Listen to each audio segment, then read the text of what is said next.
The incomparable Neal Coolong joins us. Sir, welcome.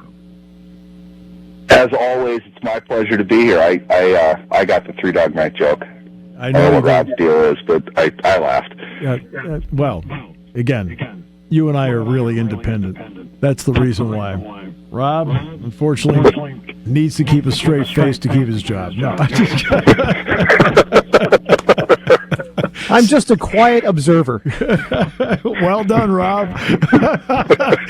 You get to work. You get to work another day. Way to go! It's like that scene in Apollo 13. How about that, Len? Yeah, get to keep your job. You betcha. All right. So, Neal, I want to talk about, since you're right there in Minnesota, the Sam Darnold situation. Sam Darnold is there. They have drafted J.J. McCarthy. Sam Darnold turns in a terrific season, but again, they have drafted J.J. McCarthy in the first round. I've said a million times, if you are a first-round pick or a top 3-round pick, you've got to play your way out of the league. What is now the feeling in Minnesota, because now they're in the process of changing GMs, about what they did and didn't do with Sam Darnold, and why the decision with J.J. McCarthy? By and large, I think that the sentiment has been they wanted somebody's hind parts for McCarthy's first year, especially considering how well Darnold played. But you have to look at this as it happened. They drafted J.J. McCarthy. They traded up. Keep that in mind, too, that I think it was the Jets that were a pick ahead of him. Other people wanted McCarthy. They had to trade up, not much, but just to secure that pick, because the Jets were threatening to move it somewhere else. Whether that was a bluff or not, I guess history will prove that if anybody ever talks about it. But they wanted McCarthy, and that happened approximately 6 weeks after they signed Sam Darnold to a 1-year, $10 million deal. All right, that's chump change. Aaron Rodgers made more money than that last season, and he signed in July. It was not the Sam Darnold they thought they were getting, okay? That's point one. Let's keep that in mind. You have to accept the fact that as a franchise, they made the decision that they ended up facing the following year prior to anything that Sam Darnold ever did on the field, because you have to. You don't have a choice. That's right. McCarthy, contrary to a lot of national pundits that I've heard and read over the last week or two, McCarthy was not going to play his rookie year. They signed Sam Darnold to start. That's how they got Sam Darnold. They gave him a pledge that he's going to be their starting quarterback. Whatever rookie they brought in, and they tried to trade up for Drake May as well, whatever rookie they brought in was not going to play that season. They wanted Darnold to play. They wanted the seasoned veteran. And for Darnold, it was an opportunity to go get film. He wasn't a starter at that point. So the move made sense for both sides. I don't care what anybody in the Vikings organization said. Nobody thought that Darnold was going to have the year he had in Minnesota. Things clicked. It worked. Great, good on Darnold. At that point, though, you've got a real tough situation on your hands. And a year ago, the thought was, well, the Vikings really can't lose. They're big on McCarthy. This is the guy that they wanted. McCarthy was hurt and wasn't able to play, but he probably wasn't going to anyway. Practice probably would have helped. But, okay, this is the guy we want. This is our future. Darnold can command a lot more money than this. So what are we going to do? If you're Kwesi Adolfo-Mensah, you spent the last 2 years pulling the team out of Kirk Cousins' salary cap situation. That's right. Keep that in mind, too. That's important. The one thing that I would imagine he was charged with when he started with the organization was, we've got to find a way to bring in cheap talent because we have to work around a quarterback that we don't want anymore because it's cost prohibitive. We're not going to be able to pay him what the market is going to pay him. And we still have his cap charge. So we have to find a way around this. Part of that was get a veteran quarterback to play for cheap. They got that with Darnold. Mm-hmm. Find another quarterback to replace that quarterback. They got McCarthy. They had limited draft picks. It wasn't a great situation for them overall, and they were in a very tough spot in terms of their salary cap because of the Cousins deal. So put all those things together and put them into last season. The decision that they made And keep in mind, too, history will show you, they offered Sam Darnold a contract. It's not like they said, no, we don't want him. But the market was going to pay Darnold more than what the Vikings were going to be able to. That's why they drafted McCarthy. So I understand it didn't work out perfectly well, but here's the big thing. Part of the contract that the Vikings offered Darnold is what Darnold's agent used to leverage Seattle into a 3-year deal. They didn't want to give him 3 years. So even Seattle didn't believe in him coming off that season. And on top of that now, this is the best part of it for me, Sam Darnold has the team-friendliest contract in the NFL right now. He's not making much money next year, okay? He's maybe 60% of his market value. I wouldn't be surprised if he says, okay, you know what? I did you a favor, now you need to do me a favor. I took you to a Super Bowl. You're going to pay me a little bit more. But that's what would have happened in Minnesota. What would you have gotten for J.J. McCarthy that overtakes what you eventually had to spend to get him on your team? And all of this said, he played 10 games. Let's not go crazy yet. And you know why I say that? Because it took Sam Darnold 8 years to have a good season in the NFL. His career isn't over. I know that he didn't do well, and there are a lot of things that he needs to do better, that he needs to improve upon to be the quarterback that he so desperately asks everybody to notice him doing. By the way, I think that's part of his biggest problem. He doesn't need to go shake the hands of every first responder before every game, make sure everything he does is on camera. He needs to stop worrying about his brand, and he needs to concentrate on becoming a better football player. And part of that is stop picking up 15-yard penalties on the first down of a game after a 6-yard run. Things like that don't endear your teammates, and I think it's tied to the general consensus that J.J. McCarthy is young. He's extremely enthusiastic. He wants to be the guy. He's not there yet. There's a lot of work that he needs to put in, but he's not there yet. I just am one of the few people in this zip code that's saying, it's not over yet. Just relax. I know that Sam Darnold's having a great season. Even the team that signed him didn't have full confidence that he was going to back up the year that he had. So it's not over yet. And we should have known that last year. They had to make the decision for the long term, and I think that made sense for what they were doing. It doesn't look good right now, but let's look at this after next season, after 2 seasons, see where it all goes, because McCarthy's career isn't over yet. He needs a little bit more than 10 games for me to write him off. It's not done. Well, I believe you know this, Neal.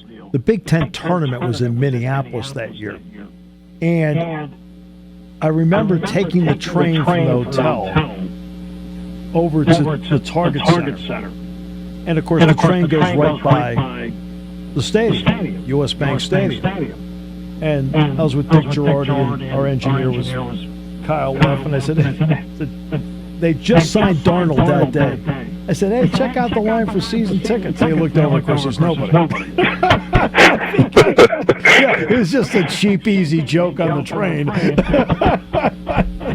I'm sure you weren't the only one making that joke either. It was not overall well received, but I would also point out the last 2 games Sam Darnold played in Minnesota were pretty bad. Okay? The Detroit game and the Rams game were bad. The Detroit game and the Rams game were bad. The one that could have gotten them first place and a bye, and then the one in Glendale were just lousy performances.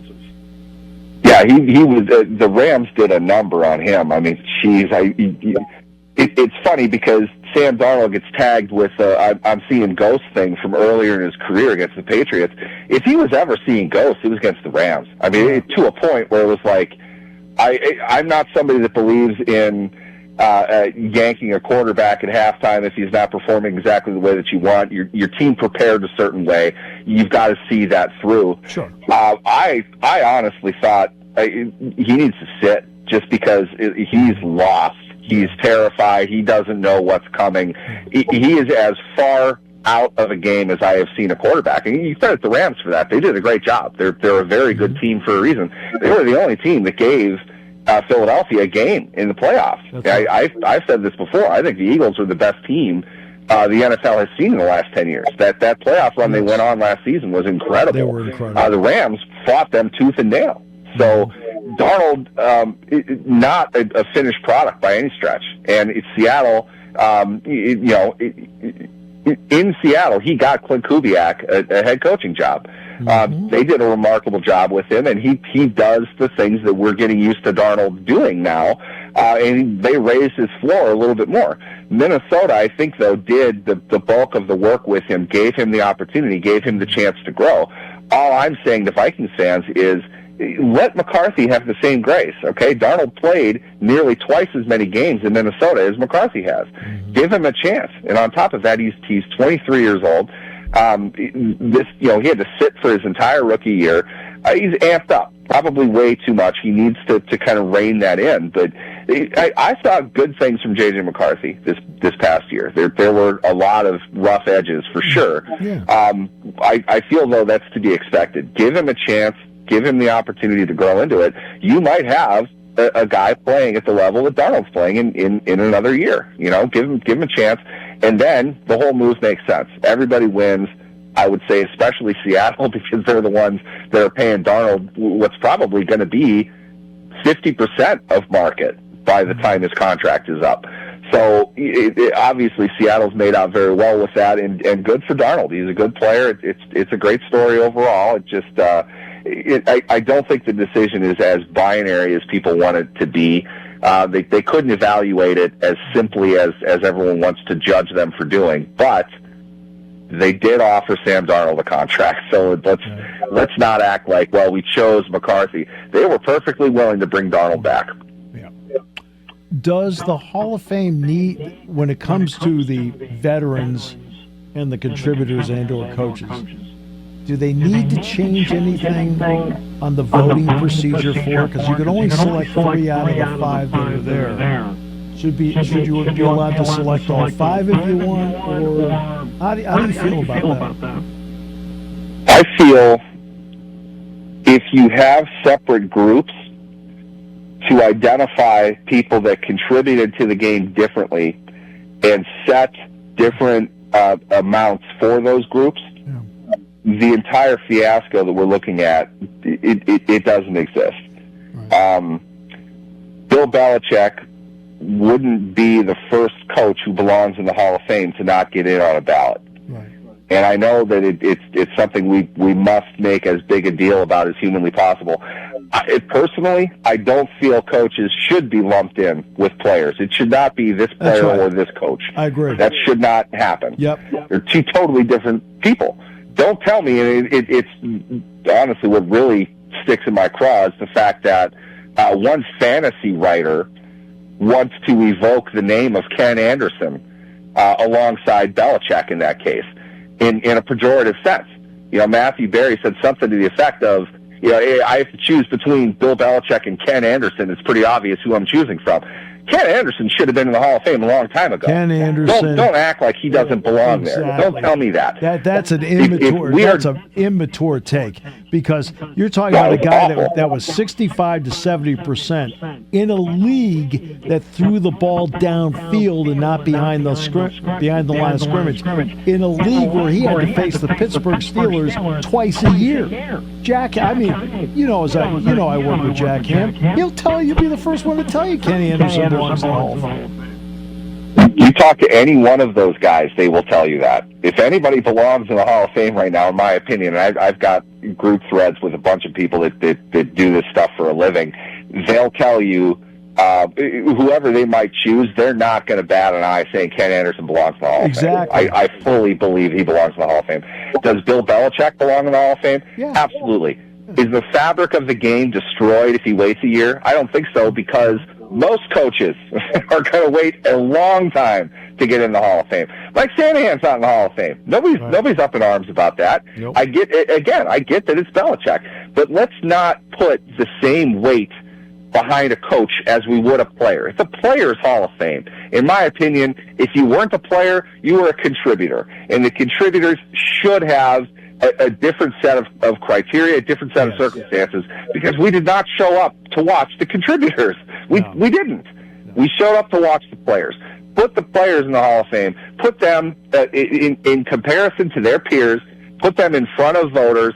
Have them debate it. Have them select it. I don't have a problem with it. Sometimes Ken Anderson happens. I feel it's something that will change eventually. But I on top of this, I don't want to hear about Bob Kraft not getting in the Hall of Fame. Okay, owners have no place in the Hall of Fame. That's silly.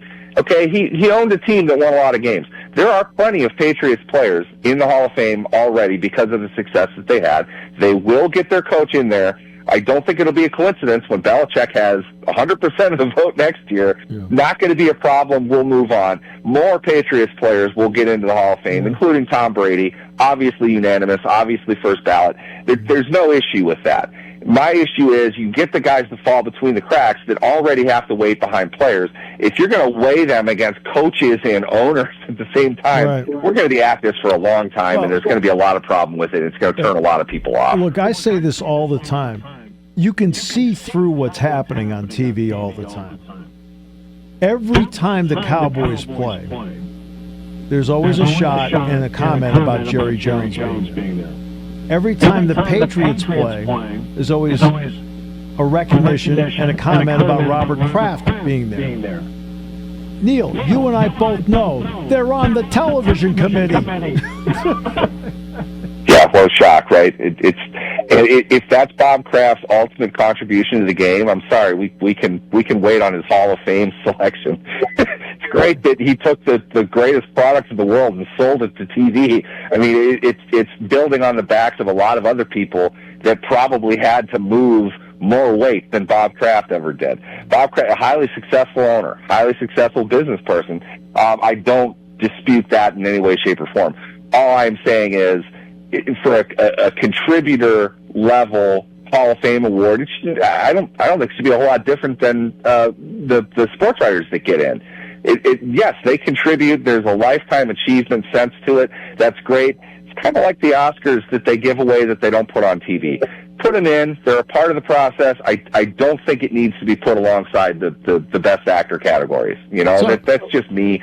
And I have no way, shape, or form taking anything away from Bob Kraft and what he has rightfully earned as maybe the most successful owner, certainly of the last 30 years.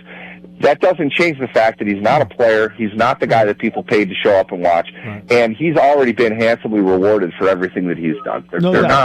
That's not what the Hall of Fame should be about. I mean, look, the Patriots were going to go to St. Louis. We know that. He stepped in, saved the franchise, kept it in New England, built the stadium himself. I got all that. But you're saying they should have a separate dinner. So should it be at a Sonic in Youngstown instead of in Canton? I think that in and of itself, it's the whole process. You understand the politics that go into it, and to an extent, I think that's just kind of how it goes. You know, you put a horse in a committee, it comes out a camel. That's just sort of how things go. Everyone thinks that it's obvious until you put 50 other people in the room with 46 different opinions. Oh. You're going to need to compromise. You're going to need to find a way around things. But let's call what they are what they are. You know, Bob Kraft is in no way, shape, or form on the level of Eli Manning, who's not going to get in. You know, not this vote. Those are the discussions we should have. Bob Kraft should be measured against his peers. Yes. His peer is not Eli Manning. Even if Eli Manning owned him in Super Bowls, they're not peers. So why are we talking about them together as if somebody has to decide between one or the other? It's ridiculous. It is ridiculous. Yeah, no, there are 50 in there and 50 opinions. I'll never forget, Ira Miller for years was a voter. And so I'd see Ira all the time. He'd come here to Penn State, games, then we'd run into him on the road. And the year that they eventually voted in Ray Guy, Ira came into the booth, and we were at Wisconsin. He wanted Jack Ham's opinion. And he said, "What about Ray Guy? Do you think?" And Jack looked at him. He said, "No, Ray Guy, I thought was a Hall of Famer. I mean, we played him all the time in big games. He was a Hall of Famer." He said, "It was interesting." He said, because Peter King, and Peter and I went to high school together. Peter, in the room, really pitched Gerald Wilson of the Kansas City Chiefs. And Wilson was a terrific punter, no getting around. He just didn't have the name of Ray Guy. But that's the 50 people, 50 opinions thing you were just talking about. Yeah, I mean, Peter King, Incidentally, I may not agree with Peter King on a lot of what he says, but what I know is, one, he will put more time, thought, and research into who he is selecting than anyone else that I speak with on those lines. No doubt. And two, Peter King will make his vote known. Yep. He will be transparent about it. That's right. That said, I do feel that that's something, it should be the choice of the selector, because this situation, what you're going to get with Belichick, it weaponizes the mob mentality against people who are voting. And if you open it up to everybody that they're going to see who you voted for and take all kinds of shrapnel for the entire year. Yes, you will. Vote, it will absolutely 100% influence your pick. And I say this as somebody that, and I believe me, I took plenty of heat for this. I was openly critical of the idea of Chris Carter getting in the Hall of Fame on the first ballot. Yeah. And I could go for an entire segment and tell you why I don't think that he was a first ballot Hall of Fame guy. And he got in at the time he should have gotten in. Mm-hmm. If you went with the popular consensus, Chris Carter is legitimately one of the 3 best wide receivers in the game, which is patently absurd if you know the game and you watch it and you understand what they vote for and why. Chris Carter is not Hall of Fame player, absolutely a Hall of Fame player. Yep. He is not at the level of a Jerry Rice. No, he's not that's a first ballot guy. Calvin Johnson is a first ballot guy. Yep. Chris Carter falls short in a lot of ways, and he was very time specific. I don't think you can really put him in one era or another and expect the same types of results that he got relative to his peers.